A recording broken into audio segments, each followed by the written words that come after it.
Fitnah tentang kelahiran Nabi Muhammad SAW, jawaban lengkap atas tuduhan orientalis dan misionaris. Bismillahirrahmanirrahim. Assalamualaikum warahmatullahi wabarakatuh.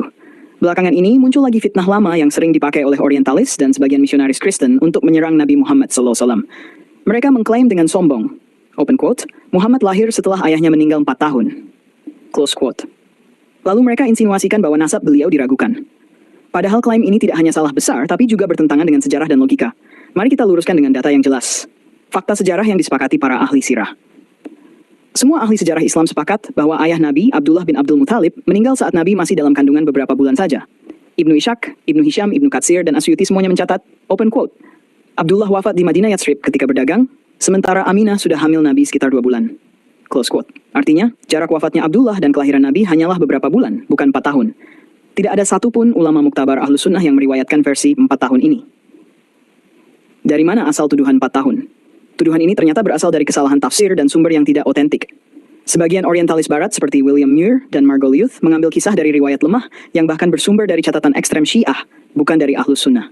Sebagian kecil riwayat lemah menyebut, open quote, Aminah mengandung Nabi selama beberapa tahun, close quote. Namun, ulama menjelaskan bahwa itu adalah ungkapan kiasan Arab klasik untuk menyebut kehamilan yang terasa lama, bukan literal bertahun-tahun.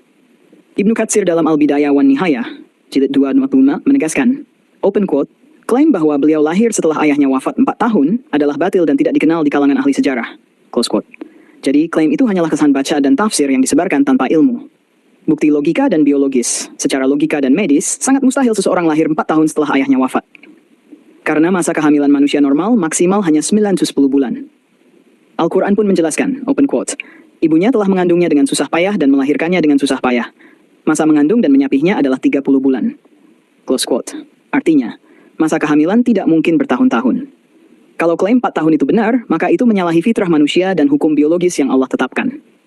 Kronologi singkat yang disepakati, sejarah Abdullah menikah dengan Aminah binti Wahb. Tak lama setelah pernikahan, Aminah mengandung. Abdullah pergi berdagang ke Syam, namun jatuh sakit di Madinah, Yatsrib, dan wafat di sana. Aminah melahirkan Muhammad bin Abdullah dalam keadaan yatim, hanya beberapa bulan kemudian. Semua kitab sirah besar seperti Sirah Ibnu Ishaq, Ibnu Hisham, dan Ar-Rahiq Al-Maktum sepakat pada kronologi ini. Jadi jelaslah, Nabi Muhammad lahir suci, jelas nasabnya, dan berasal dari keluarga terhormat Quraisy. Tuduhan bahwa beliau tidak punya ayah atau lahir tahun setelah wafatnya Abdullah hanyalah fitnah busuk dari orang-orang yang tidak mampu menandingi kemuliaan dan keturunan beliau. Allah menjaga kemuliaan nabinya dari segala cela dan fitnah manusia. Dan Allah akan memeliharamu dari gangguan manusia.